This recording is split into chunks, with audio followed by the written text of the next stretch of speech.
India गठबंधन पूरी तरह से एकजुट, बोले अखिलेश यादव। जहां लखनऊ में सपा अध्यक्ष अखिलेश यादव ने कहा कि इंडिया गठबंधन पूरी तरह से एकजुट है, भाजपा के खिलाफ मिलकर लड़ाई जारी रहेगी। उन्होंने कहा है कि जो दल जहां भी भाजपा को हरा सकता है वहां गठबंधन को उसे समर्थन देना चाहिए।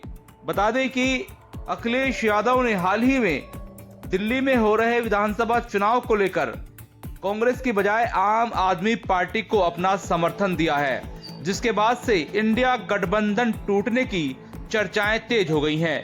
लेकिन इस पर विराम लगाते हुए विवेकानंद जयंती के अवसर पर पत्रकारों से लखनऊ में बातचीत के दौरान अखिलेश यादव ने दावा किया कि समाजवादी पार्टी मिलकपुर विधानसभा उपचुनाव जीतकर दिखाएगी और इंडिया गठबंधन एकजुट है यह भी साबित करेगी।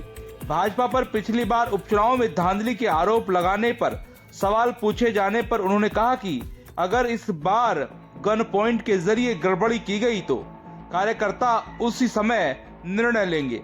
अखिलेश यादव ने गठबंधन के भीतर किसी भी प्रकार की कमजोरी या मतभेद को खारिज करते हुए विश्वास जताया कि आगामी चुनावों में गठबंधन भाजपा को कड़ी टक्कर देगा। आपको बता दें, दिल्ली विधानसभा चुनाव के चलते कांग्रेस के कई नेताओं ने गठबंधन को समाप्त करने की पैरवी कर दी है। बता दें कि उमर अब्दुल्ला ने भी सार्वजनिक बयान देते हुए कहा कि ऐसे में गठबंधन को खत्म कर देना चाहिए। गठबंधन मात्र लोकसभा चुनाव के लिए था और अब विधानसभा चुनावों में गठबंधन का कोई महत्व नहीं है। लोकसभा चुनाव निकल चुका है, विधानसभा चुनावों में हर एक पार्टी अपने अपने स्तर से चुनाव लड़ती आ रही है। ऐसे में गठबंधन को समाप्त कर देना चाहिए। लेकिन अखिलेश यादव ने गठबंधन के ठीक होने की पैरवी करते हुए बता दिया है कि गठबंधन एकजुट है और जहां जहां भाजपा को जो पार्टी हरा सकती है, गठबंधन की पार्टियों को उसको समर्थन देना चाहिए। यानी अखिलेश यादव ने उस बात को तूल दिया है जहां उन्होंने आम आदमी पार्टी का समर्थन कर दिया। हालांकि ममता बनर्जी की पार्टी ने भी दिल्ली में आम आदमी पार्टी का ही समर्थन किया है, जिसको लेकर केजरीवाल ने दोनों का शुक्रिया अदा किया।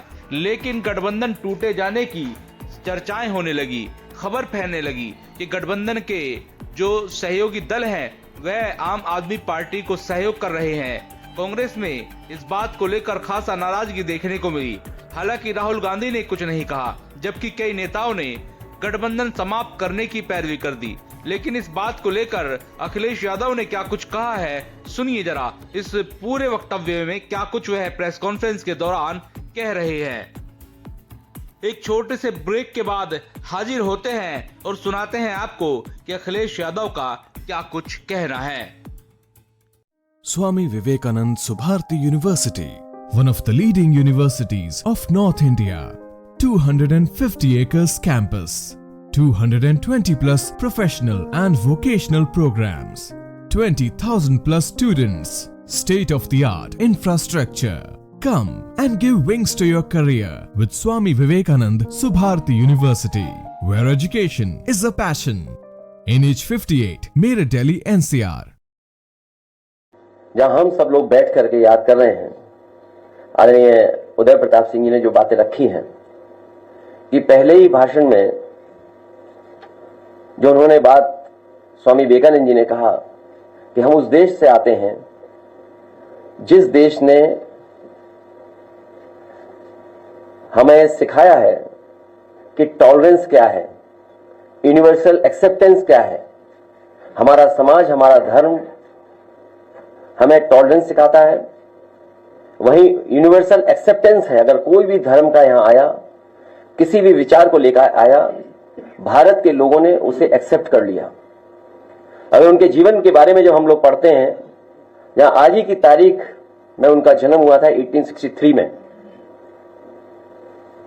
परिवार, उनके भाई और जो सबसे ज्यादा इन्फ्लुएंस किया उनके जीवन को, जहां वो पढ़े, कलकत्ता से लेकर के और जो आसपास उनके लोग थे और वहां की जो कलकत्ता के जिस इंस्टीट्यूशन में पढ़े वहां से इन्फ्लुएंस हुए।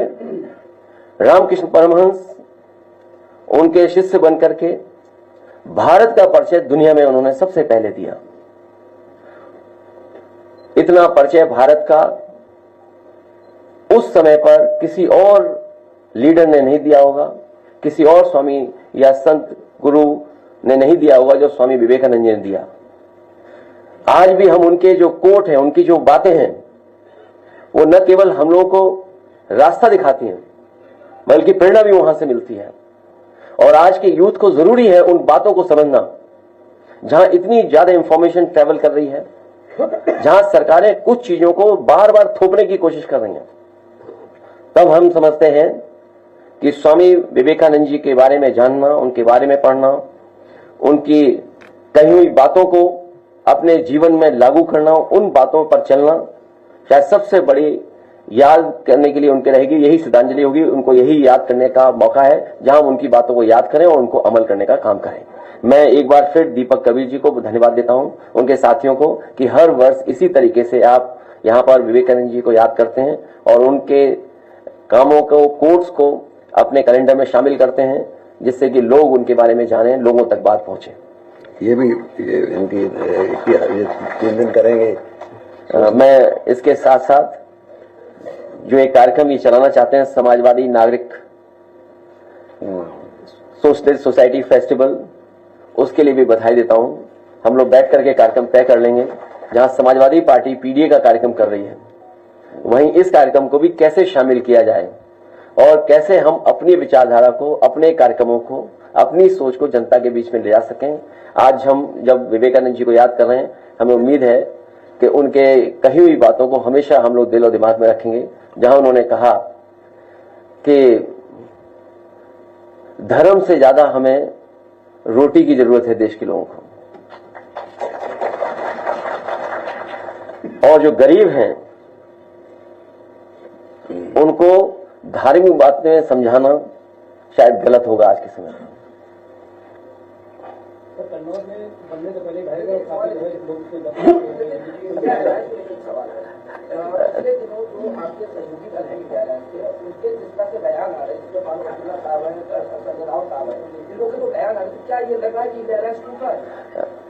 मैं कन्नौज में जो घटना हुई है, हम और आप लोग रेलवे स्टेशंस को अगर देखें तो जो अंग्रेजों के जमाने के बने हैं वो आज भी वैसे ही के वैसे मजबूत दिखाई दे रहे हैं। आज भी उनमें कुछ बिगड़ा नहीं है। अगर हम उन्हीं स्टेशनों को आज के समय की परिस्थितियों के हिसाब से रिस्टोर कर दें तो शायद और अच्छे हमारे रेलवे स्टेशन दिखेंगे।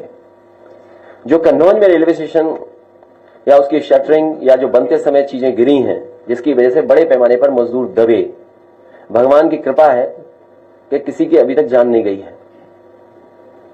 हमें उम्मीद है कि सरकार पूरा इलाज कराएगी। उन परिवारों की मदद की घोषणा की है, कम की है, और करनी चाहिए। साथ ही साथ सरकार को यह भी देखना चाहिए कि आखिरकार ठेके में कौन लोग शामिल थे।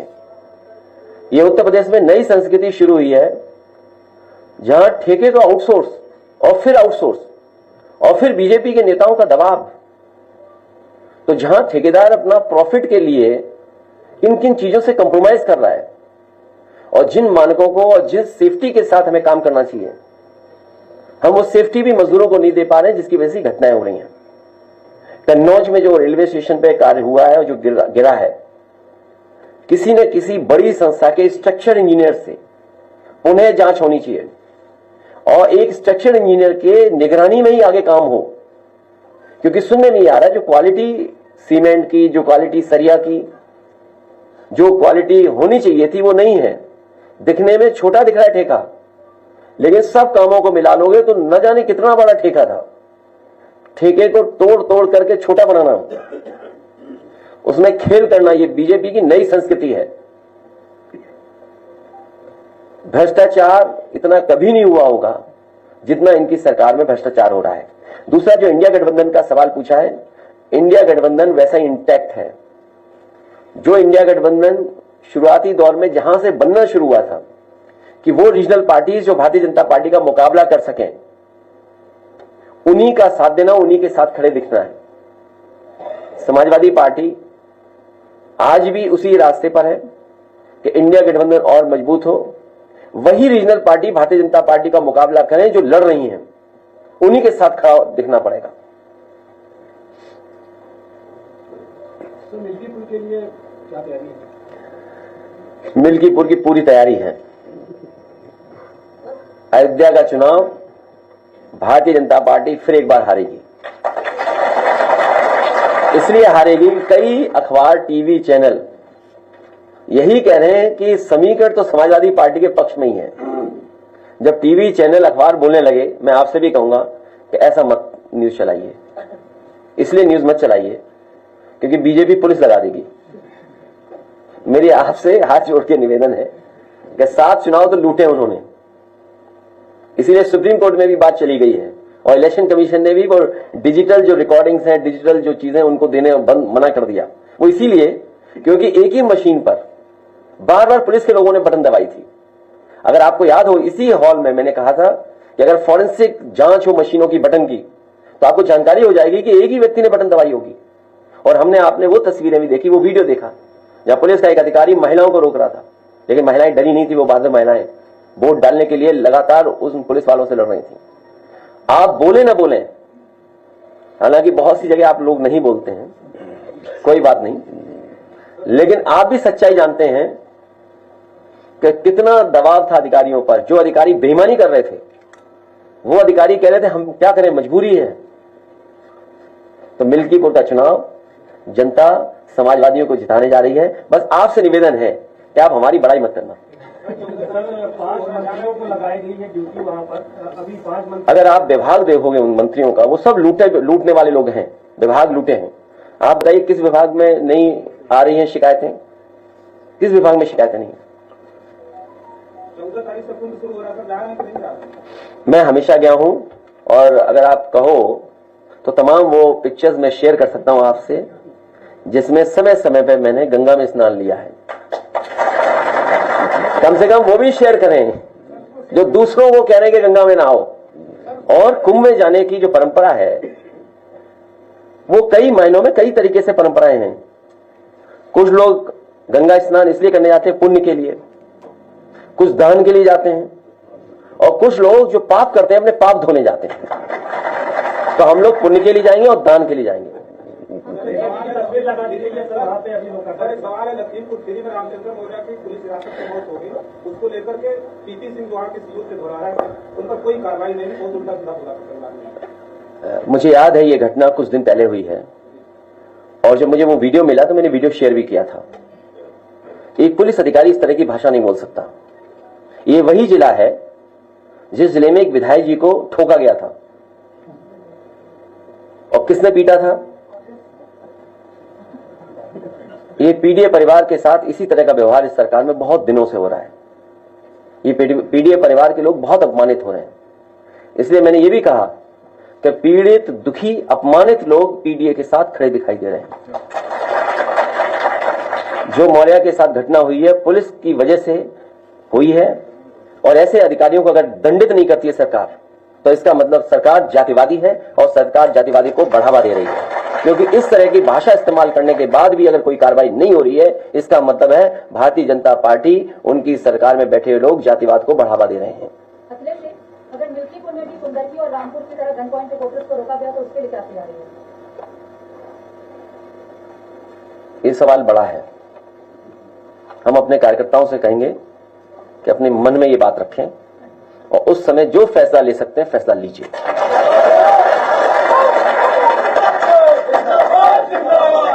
क्या मुट्ठी भागने वाला जो आपकी घोषणा थी, इसका सही समय आ गया? क्यों विवेकानंद जी जयंती के दिन भी आज आप इधर उधर जा घूम रहे हो? स्वामी विवेकानंद जी के बारे में आप भी पढ़े, हम भी पढ़े, आप भी उनकी अच्छी बातों को माने, हम लोग भी उनकी अच्छी बातों को माने। और जो धर्म का रास्ता उन्होंने दिखाया, जो समय समय पर दुनिया में उन्होंने जिस बात को रखा, पहली बार भारत का और हमारी हेरिटेज का, हमारी रिचुअल्स का, हमारी परंपराओं का, हमारे धर्म का जो प्रचार उन्होंने किया, शायद वैसा कोई नहीं कर पाया। वेस्टर्न वर्ल्ड में हमारी आपका परिचय देने वाले स्वामी विवेकानंद जी को आज हम लोग याद करते हैं, जो उन्होंने धर्म का रास्ता बताया कि जो हमारा भारत ये है कि सबको एक्सेप्ट करता है और टॉलरेंस है उनके अंदर, हमारे लोगों के अंदर। लेकिन आज के लोगों को देखें, टॉलरेंस नाम की कोई चीज ही नहीं उनके अंदर। और एक्सेप्टेंस तो भूल जाइए, किसी चीज को एक्सेप्ट ही नहीं कर सकते। अगर कहीं कमी भी है वो भी एक्सेप्ट नहीं कर सकते। बहुत धन्यवाद हमारे प्रेस के साथियों का। अब नहीं हाँ